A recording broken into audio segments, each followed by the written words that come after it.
జై జై సద్గురు స్వాముల వారికి జై. శ్రీ బ్రహ్మానందగిరి సద్గురు స్వాముల వారికి జై. శ్రీ బ్రహ్మ విద్యా మహోదధి పూర్వార్ధము. ఈ గ్రంథ రచయిత శ్రీమత్ పరమహంస పరివ్రాజికాచార్యవరి జగద్గురు శ్రీ బ్రహ్మానందగిరి స్వాముల వారు. నిన్నటి భాగంలోని కాలుడు ఎలాగ ప్రళయతాండం చేస్తున్నాడో, ఈ ప్రపంచంలో ఉన్నటువంటి ప్రతి పదార్థము కూడా కాలగర్భంలోనే ఎలా కలుస్తుంది, అందులోని దేవతలైనటువంటి బ్రహ్మ విష్ణు మహేశ్వరులకు కూడా మరణం తప్పదు కదా నాయన. ఇక నుంచి అయినా నీవు దీంట్లో ఉన్నటువంటి సత్యాన్ని ఎరిగి జనమరణ ప్రవాహారూపమైనటువంటి దాన్ని విచారణ చేసి తెలుసుకొని మోక్షాన్ని పొందని శిష్యుడికి చెప్పాడు గురువుగారు. చెబుతూ నాయన అలాగా మోక్షాన్ని పొందినటువంటి ఒక మహనీయుని కథ నీకు చెప్తున్నానని చెప్పి ఋషికుమారుని కథ చిన్న ఉపమానం చెప్తున్నాడు. ఎలా అంటే, పూర్వము ఒక మహర్షి అరణ్యమున తపస్సు చేసుకుంటున్నాడు. అతనికి ఒక పుత్రుడు. ఆ పుత్రుడు ఉత్తమ గుణశాలి, అలాగే వైరాగ్యవంతుడు అయి ఉన్నాడనమాట. అలాగా తనకేంటంటే బాల్యమునందే అతడు సమస్త విద్యల యందు కూడా ఆరితేరాడు. ఒకనాడు అతడు తండ్రి దగ్గరికి వెళ్ళి, తండ్రి నేను తీర్థాటన అంటే సమస్త తీర్థాలు కూడాను స్నానమాచరించి ఆ పుణ్య తీర్థాలను సేవించి గుళ్ళు గోపురాలను దర్శించి రావాలని అనుకుంటున్నా, నాకు సెలవు ఇవ్వండి అని అడిగాడు. సరేనాయని చెప్పి తండ్రి సెలవిచ్చాడు. అతడు ఏం చేశాడు, అన్ని తీర్థాలను సేవించాడు. అలాగే అక్కడ ఉన్నటువంటి మహాత్ములు, లేకపోతే సన్యాసులు, లేకపోతే సాధువులు, లేకపోతే భిక్షాటన చేసుకున్నటువంటి వాళ్ళందరికీ కూడాను దాన ధర్మాది పుణ్యకార్యాలు చేశాడు. అలాగే అక్కడక్కడ ఎక్కడైతే గుళ్ళు కనిపిస్తూ ఉన్నాయో ఆ గుళ్ళల్లోకి వెళ్ళి అక్కడ ఉన్నటువంటి దేవతలందరినీ కూడా ఉపాసన చేశాడు. అంటే పూజ వందనాది క్రియలన్నీ జరిపించాడు. చేసి ఇక అన్నీ చూసుకునేటప్పటికి ఇప్పుడు ఎక్కడికన్నా వెళ్ళాలంటే మనకి మనశ్శాంతి కలగాలి. అయ్యో గుళ్ళోకి వెళ్ళాము, దేవుడిని నచ్చించి వచ్చాము కదా, ఇలాగ తీర్థయాత్రలో స్నానం చేశాం కదా, మనసుకి ఎంతో సంతోషంగా ఉందని మనం అనుకోవాలి. కానీ తను ఎన్ని చేసినప్పటికీ కూడా చిత్తానికి శాంతి కలగలేదనమాట. ఆ పొందపోతప్పటికి ఏం చేశాడంటే అక్కడి నుంచి బయలుదేరి మళ్ళీ ఇంటికి వచ్చేసాడు. ఇంటికి వచ్చిన తర్వాత తీర్థయాత్రలో తనకి జరిగిందంతా ఏంటంటే, తను చేసినటువంటి పుణ్య కార్యక్రమాలు, సేవలు, అలాగే ఉపాసనలు సమస్తము కూడా తండ్రికి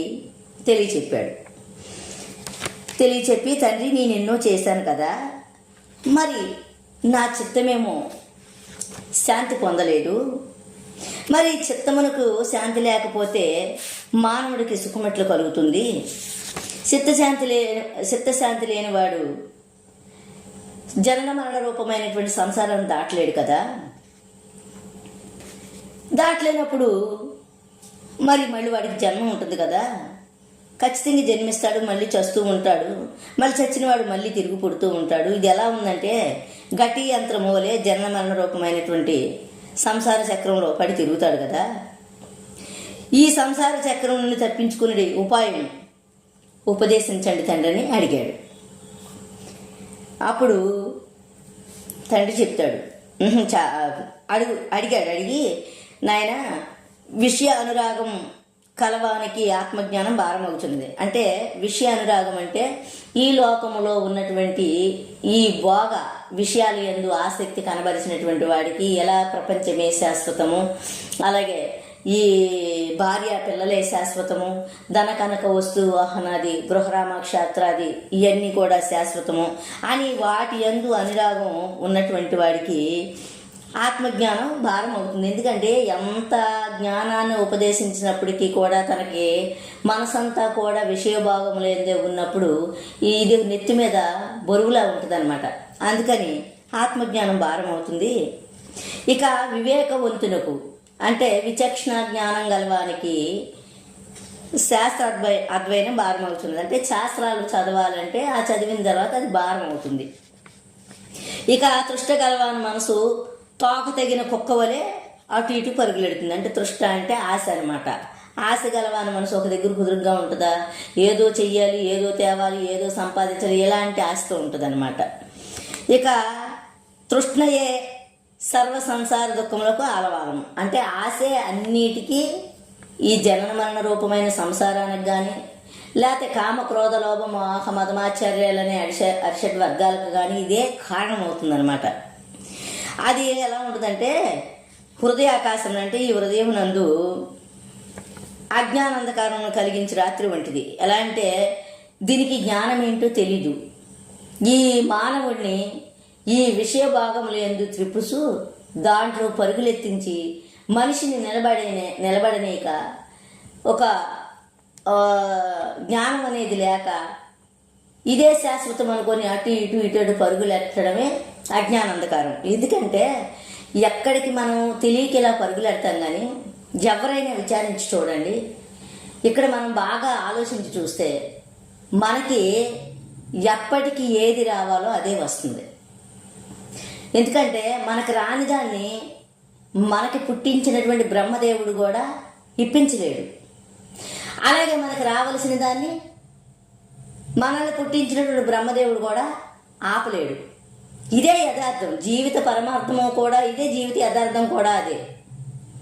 అందువల్ల ఏంటంటే ఈ జ్ఞానాన్ని ఎవరైతే ఎరుగుతారో వాళ్ళకి దేని యందు కూడా ఆసక్తి కానీ నిరాసక్తి కానీ మమకారం కానీ ఇలాంటివి ఏమీ ఉండవు. ఎందుకంటే కాలం తన పని తాను చేసుకుంటూ పోతూ ఉంటుంది. వీడు ఆశపడినా ఆశపడకపోయినా ఏది జరగాలో అదే జరుగుతుందన్నమాట. అది తెలుసుకోలేక ఈ హృదయాకాశమునందు అజ్ఞానం అనే అంధకారంలో పడి కొట్టుకుపోతున్నాడు కదా. అందుకని అలాంటి రాత్రి వంటిది. ఆ రాత్రి యందు కామ క్రోధాదులను గుడ్ల గూపులో వ్యవహరించుచుండును. అంటే ఈ అరిషడ్ వర్గాలు కూడాను ఈ అజ్ఞాన అంధకారంలో కొట్టుకుపోయినటువంటి వాడికి ఇవి తోడవుతాయి అన్నమాట. ఆశ అయినది అగ్నిజ్వాలలో పడినవాడు అమృత పానముచే ఆయనను తేరుకొనడు. ఇప్పుడు ఎంత ఆశతో ఉన్నటువంటి వాడికి అమృతం ఇస్తేప్పుడు, అమృతం అంటే ఏంటి? దేవతలు సేవించినటువంటిది, సురాపానం అంటారు. ఆ అమృతపానం చేసినటువంటి వాడు అమరుడు, అంటే జనన మరణ ప్రవాహ రూపమైనటువంటి దాన్ని దాటి ఉన్నటువంటి వాడు.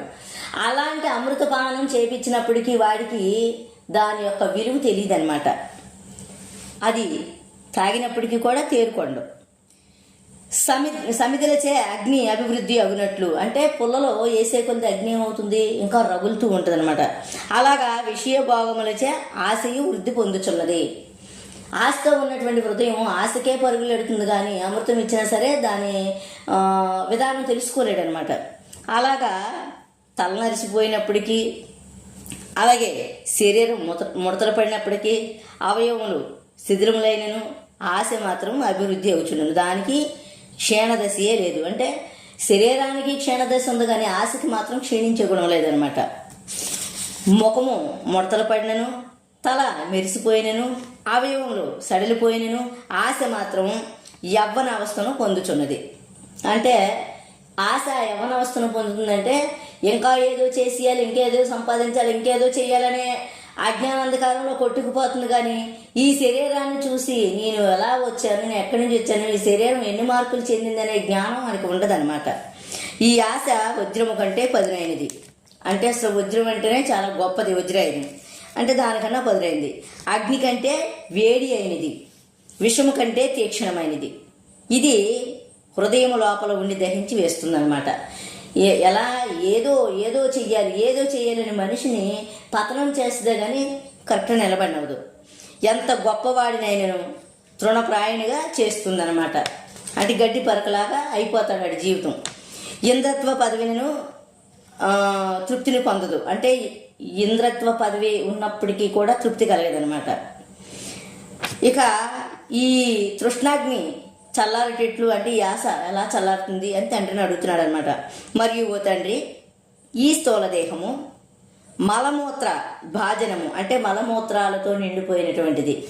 ఇది పురుషుని వీర్యము వలనను స్త్రీ రక్తం వలనను పుట్టింది. అంటే స్త్రీ పురుషుల సంయోగం వలనే కదా ఇది పుట్టింది.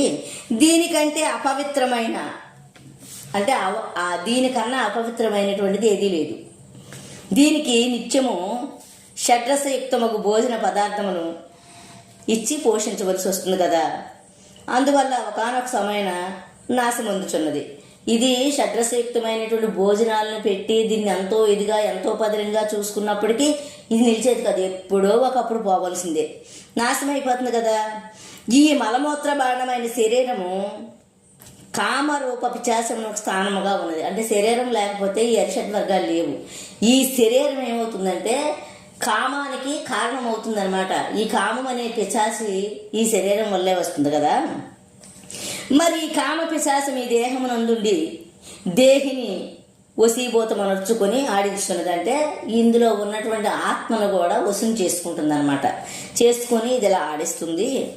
కామవశుడైన జీవుడు యవన అవస్థ యందు ఉన్మత్తుడై స్త్రీల వెంట పరుగులెచ్చున్నాడు కదా నాయన. ఇక వృద్ధావస్థ యందు ఇతనిని స్త్రీ పుత్రాదులే కాక దాసీజనులు కూడా అవహేళన చేస్తున్నారు. సంసారమునందున్న పదార్థములన్నీ నశించిపోయినవే కదా, కానీ ఒక్కటైనను స్థిరముగా నిలిచి ఉండింది లేదు. ఇక బ్రహ్మ విష్ణు మహేశ్వరాది దేవతలు కూడా కాలానికే ఉసులై నశిస్తూ ఉన్నారు కదా. వారి పదవులు కూడా స్థిరత్వం ఉండటలేదు. ఒక్క క్షణములో ఎందరో జీవులు పుడుతూ ఉన్నారు, ఎందరో మరణిస్తున్నారు. ఈ సంసారం నగర పదార్థములన్నీ నశించినవే కదా తండ్రి. అందువలన నేను వాటిని కోరట్లేదు కదా. నాశరహితమగు అంటే నశించినటువంటిది పరమార్థము నాకు ఉపదేశింపు అని అడిగాడు తండ్రిని. పుత్రుని వైరాగ్యయుక్తమైనటువంటి వాక్యములు విని ఆ మహర్షి పుత్ర, అయస్కాంత సాన్నిధ్యమున ఐసు చలించుతున్నట్లు, అంటే దాని సాన్నిధ్యమున ఏ చలిస్తుంది ఇను, అలాగే బ్రహ్మ చైతన్య సాన్నిధ్యమున జడజగత్తు చలించుచున్నది. అంటే బ్రహ్మ చైతన్యం వలన, అంటే లోపల ఉన్నటువంటి చైతన్యం వలన ఈ జడ రూపమైనటువంటి శరీరం చలిస్తుంది అంటున్నాడు. అంటే దాని ప్రకాశాన్ని ఆపాదన చేసుకొని కాళ్ళు చేతులన్నీ కదులుతున్నాయి కదా, అందుకని చెప్తున్నాడు అనమాట. జడ జగత్తు చలించుచున్నది. ఈ జగత్తు జడము. ఇప్పుడు మనం జగత్తు అంటే ప్రపంచానికే చూసుకోవాలి, కానీ అసలు జగత్తు ఈ శరీరమే. ఈ శరీరమే ఎప్పుడైతే చలనత్వం పొందిందో అప్పుడు మనకి జడ జగత్తు ప్రకాశిస్తూ ఉంది. ఈ శరీరంలో చలనం లేకపోతే ప్రపంచం ఉందో లేదో ఎవరికి తెలుసు. అందువల్ల ఈ జగత్తు జడము, నాశవంతము, దుఃఖ రూపమునగును. బ్రహ్మము చేతనము, నిత్యము సుఖస్వరూపము అగును. అంటే బ్రహ్మము చేతనం అంటే ఈ చైతన్యము లేకపోతే ఇది కదిలికి లేదు. ఇది జడరూపమైనటువంటి ప్రపంచం కదలాలి అంటే ఈ చేతన కలిగిన బ్రహ్మ పదార్థమే ఉండాలి. అది ఉంటేనే ఈ జడ జగత్తు అంతా కలుగుతుంది. అయితే ఈ జడరూపమైనటువంటి ప్రపంచమేమైనా లేకపోతే శరీరమైనా ఇది దుఃఖరూపమైనటువంటిది. కానీ వీటన్నిటినీ ప్రకాశింపజేసినటువంటి ఆత్మ సుఖస్వరూపం ఆయన. అది మనం తెలుసుకోలేక ఇదే శాశ్వతం అనుకుంటున్నాం గనక ఈ జడ జగత్తులోని ఈ విషయాలను ఎంట పరుగులెత్తి దీంట్లో సుఖం ఉందనుకొని ఉన్నాం గనక ఇది దుఃఖం కలుగుతుంది. కానీ దీనిని ప్రకాశింపజేస్తే ఆత్మ చైతన్యం ఏదైతే ఉన్నదో దాన్ని తెలుసుకుంటూ సుఖం కలుగుతుంది అని చెప్తున్నాడు. సుఖస్వరూపం అవుతుంది. అకర్త అయిన బ్రహ్మ చైతన్యము సర్వవ్యాపకం ఒకటే సర్వము తోడను సంబంధపడుచున్నది. అంటే అకర్త అయినటువంటి ఈ బ్రహ్మ చైతన్యం అంతటా వ్యాపించే ఉన్నది. ఇక వ్యాపించి ఉన్నప్పుడు అన్నిటితోనే సంబంధపడుతుందంటే ఇప్పుడు మనం ప్రపంచానికి వెళ్ళక్కర్లేదు. ఇక్కడ మన ఇంద్రియాలను తీసుకుంటే మనసుతో సంబంధపడింది ఆత్మ చైతన్యం, బుద్ధితో సంబంధపడింది, అలాగే చిత్తంతో సంబంధపడింది, అహంకారంతో సంబంధపడింది. అలాగే మన లోపల 24 ఇంద్రియాలు ఉన్నాయి. 24 ఇంద్రియాలతోటి ఇది సంబంధపడింది అనమాట. అందువల్ల సంబంధపడడం వల్ల ఒకే మహాకాశము మఠాదు ఉపాధ్యాదులను పొంది ఘటాకాశ మఠాకాశాది నామము ధరించినట్లు. అంటే ఎలా సంబంధపడింది? ఒకే మహాకాశము అంటే ఇప్పుడు ఆకాశం అంటే ఈ ఎక్కడ ఉన్న ఖాళీ ప్రదేశం అంతా ఆకాశమే. ఇక ఘటాకాశము అంటే కొండ, ఖాళీ కొండ అక్కడ ఉంది. ఆ ఆకాశము, ఆ ఖాళీ కొండలో కూడా ఆకాశం ఉంది కదా, ఉంది. అలాగే బయట కూడా ఆకాశం ఉంది. ఇప్పుడు కొండలో ఆకాశం అని ఎందుకు అన్నాము? ఆ కొండ చుట్టూ పెంకు అడ్డం ఉంది కాబట్టి అది కొండ అనవలసి వచ్చింది, ఘటము. ఇప్పుడు ఆ కొండ పగిలిపోయింది. పగిలిపోతే ఇప్పుడు ఆ ఆకాశం ఎక్కడుంది? ఈ మహా ఆకాశంలోది. అది వేరేం కాదు. ఈ ఘటాకాశము మహాకాశము రెండు ఒకటే, కాకపోతే ఉపాధుల భేదము.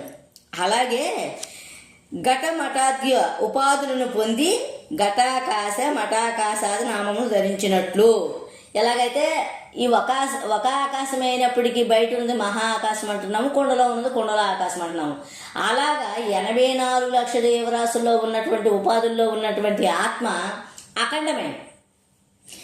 అలాగే అఖండమైనప్పటికీ ఇది అన్ని ఉపాధుల్ని ఆశ్రయించున్నది కనుక ఆ ఉపాధులన్నీ కూడా ఆత్మ చైతన్యమే. ఇప్పుడు అఖండ బ్రహ్మ చైతన్యానికి ఉపాధిలో ఉన్న చైతన్యానికి తేడా ఏమి లేదు. అంటే ఈ బయట ఉన్న ఆకాశానికి కుండలో ఉన్న ఆకాశానికి ఎలా తేడా లేదు, అలాగే ఇందులో ఉన్నటువంటి ఉపాధిలో ఉన్నటువంటి ఆత్మకి బయట ఉన్నటువంటి ఆత్మకి తేడా లేదనమాట. అందుకనే పొంది నామములు ధరించినట్లు, అంటే నామములు అంటే పేరు. ఇప్పుడు 84 లక్షల జీవరాశులు గొంగల పురుగు ఉంది, బల్లి ఉంది, నల్లి ఉంది, కుక్క ఉంది, పిల్లి ఉంది, నక్క ఉంది, అన్నీ ఉన్నాయి. ఇలా నామాలను ధరించింది, కానీ అన్నింటిలో ఉన్నది ఒకే ఆత్మ, ఒకే బ్రహ్మ చైతన్యము. మాయ అవిద్య ఉపాధులను పొంది, అంటే మాయ వలన అజ్ఞానం వలన, అవిద్య అంటే అజ్ఞానము, మాయ అంటే ఈ శరీరం, అజ్ఞానం వల్ల మాయ అనే శరీరాన్ని పొందిందనమాట. ఈశ్వర జీవాది నామములను ధరించుచున్నది. ఈశ్వర జీవాది నామములు అంటే ఇప్పుడు ఈశ్వరుడిలో ఉన్నది కూడా ఆత్మే, ఈ ఆత్మయే. మానవుల్లో ఉన్నది ఒక ఆత్మ, దేవుళ్ళలో ఉన్నది ఒక ఆత్మ అంటట్లేదు, ఇద్దరికీ ఉన్నది ఒక ఆత్మయే. కాకపోతే అజ్ఞానం వల్ల మానవుడు నేను మానవుడిని అన్నాడు, జ్ఞానం వల్ల ఈశ్వరుడు నేను ఈశ్వరుడిని అన్నాడు, అదే తేడా. అందుకని ఏమన్నాడు, జీవాది నామములను ధరించుతున్నది. అలాగే ఘట మఠాది ఉపాధులను విడిచి చూసినచో ఆకాశమునకు ఏ భేదము లేనట్లు. అంటే ఈ కొండని పెంకులు తీసేస్తే ఇక అక్కడ బయట ఆకాశం లోపల ఆకాశం కాదు, అంతా ఏకమైపోయినట్లుగా 84 లక్షల జీవరాశులు ఉపాధులు అనేది నామం అనేది ఇక్కడ ఏమంటాడంటే ద్వంద్వాతీతం అంటాడు. ద్వంద్వాతీతం గగన సదృశం. ద్వంద్వాతీతం అంటే రెండు, ద్వంద్వం అంటే రెండు, నామము రూపము. నామము అంటే పేరు, రూపం అంటే ఆకారం. అలాగా ఈ రెండింటిని తీసేస్తే ఉన్నదే నేననే ఆత్మ ఒక్కటే. అలాగా 84 లక్షల జీవరాశులు యందు ఉన్నటువంటి ఉపాధుల్ని నామాలని తీసేస్తే ఇక భేదం అనేదే లేదు, ఉన్నది ఒకటే, ఒక ఆత్మ చైతన్యం. అందుకే ఉన్నాడు, ఘటమఠాది ఉపాధులను విడిచి చూసినతో ఆకాశమునకు ఏ భేదము లేనట్లు మాయా అవిద్య ఉపాధులను విడిచి చూసినచో చైతన్యమునందు ఏ భేదము లేదు. ఇక చైతన్యము నిర అవయవము, అంటే దానికి అవయవము లేదు, నిరాకారమై ఉంది. అవయవములు అవిద్య అయినటువంటి అజ్ఞానం వల్ల కలిగినటువంటివే కానీ దానికి ఏ ఆకారము లేదనమాట. నిర అవయవము, నిరాకారమునగును. ఉపాధి భేదము తప్ప జీవేశ్వరులకు ఏ భేదము లేదు. అంటే జీవుడికి ఈశ్వరుడు ఉపాధుల వల్లే భేదం కనిపిస్తుంది. నేను మానవుడిని అంటాడు ఈ జీవుడు, నేను ఈశ్వరుడిని అంటాడు ఈశ్వరుడు. అంటే ఇక్కడ నేను అనేది ఈశ్వరుడు, ఈశ్వరుడు కూడా నేనే అంటున్నాడు, అలాగే ఈ మానవుడు కూడా నేనే అంటున్నాడు. కాకపోతే వీడికి ఇంజజ్ఞ గుణాలతో ఉన్నాడు కాబట్టి నేను మానవుడిని, నాకు దేవుడు ఎక్కడో ఉన్నాడు అనుకుంటాడు ఈ మానవుడు. ఈ ఈశ్వరుడు ఏం చేస్తాడంటే సర్వము నేనే, నాకన్నా ఇంకో వస్తువు లేదంటాడు. అంటే ఈశ్వరుడు తెలుసుకొని జ్ఞానయ్యి ఉన్నాడు కనుక అంతా నేనే అన్నాడు. ఈ మానవుడు తెలుసుకోకుండా నేను వేరేగా ఉన్నా, నాకు దేవుడు వేరేగా ఉన్నాడు అన్నాడు అనమాట. అలాగా ఈ ఉపాధి భేదం వల్లనే భేదం కనిపిస్తుంది అన్నమాట వీళ్ళిద్దరికి, ఈశ్వరుడు వేరు జీవుడు వేరని. ఈ రెండు ఉపాధులను తీసిస్తే అందులో ఉన్నది ఇందులో ఉన్నది ఒకే చైతన్యం కనుక భేదం లేదు. ఇద్దరు ఒక బ్రహ్మ చైతన్యమే అవుదురు. ఎంత చక్కగా చెప్పారు. ఆ ఇద్దరు కూడాను ఒక ఆత్మ చైతన్యమే అవుతారు. బ్రహ్మ చైతన్యము వలె జీవ చైతన్యము కూడా కర్తయు కాదు. ఇప్పుడు బ్రహ్మము దేనికి కూడా కర్త కర్మ క్రియ కాదు, అలాగే జీవుడు కూడా దేనికి కర్త కాదు, భోక్తయు కాదు. అంటే నేను చేశాను నేను చేయలేదు అంటాడు కదా, నేను చేశాను నేను చేయలేదు అనేది ఏంటంటే అజ్ఞానం వల్ల. తన ఆత్మస్వరూప స్థితిని తెలుసుకుంటే అదేమీ చేయడం లేదు. ఇంద్రియాలతో పరివర్తన చెందుతున్నాయి, గుణాలతో పరివర్తన చెందుతున్నాయని ఎరిగినప్పుడు నేనేమీ చేయట్లేదని జ్ఞానం ఉత్పన్నమైనప్పుడు నిరాకారుడే అంటాడనమాట. అందుకని దేనికి కర్త కాదు భోక్త కాదు. బ్రహ్మ చైతన్యము నిత్య శుద్ధ భుక్త ముక్తమైనట్లు జీవ చైతన్యము కూడా, అంటే జీవుడు కూడా నిత్యమైనటువంటి వాడు, శుద్ధమైనటువంటి వాడు, బుద్ధమైనటువంటి వాడు, ముక్తమైనటువంటి వాడు. ఇట్టి దృఢ నిశ్చయము కలవాడు మోక్షమును పొందుచున్నాడు. ఇలాగా నేను ఏ కర్మ కూడా నేను చేయడం లేదు, నేను కర్తనే కాదు, భోక్తనే కాదు, నాకే దేనితోనే సంబంధం లేదు, నేను నిమిత్త మాత్రమే, సర్వకర్మలు కూడా పరమాత్మవే, నేనేమీ చేయడం లేదని ఏ జీవుడైతే తెలుసుకుంటాడో ఆ తెలుసుకున్నటువంటి వాడు దృఢముగా నిశ్చయముగా నేను ఆ బ్రహ్మ పదార్థాన్ని, ఆ పరమేశ్వర స్వరూపాన్ని అని నిలకడగా ఉంటాడో అలాంటి వాడు మోక్షాన్ని పొందుతున్నాడు. అతడే ఆత్మజ్ఞాని. ఈ నిశ్చయము లేనివాడు అజ్ఞాని అగును. ఎందుకంటే ఈ జ్ఞానాన్ని ఎరగినటువంటి వాడు అజ్ఞాని. ఇక కనుక నీవు కూడా సద్గురువును ఆశ్రయించి అట్టి ఆత్మజ్ఞానాన్ని పొందుము అని తండ్రి కొడుకు చెప్పాడనమాట. ఆత్మజ్ఞానం పొందవలన నుంచో వైరాగ్యం కావాలి నాయన. వైరాగ్యం లేనివాడు ఆత్మజ్ఞానాన్ని పొందలేడు. ఆత్మజ్ఞానం పొందని అజ్ఞాని సంసారమున నానా దుఃఖాలను అనుభవిస్తాడు.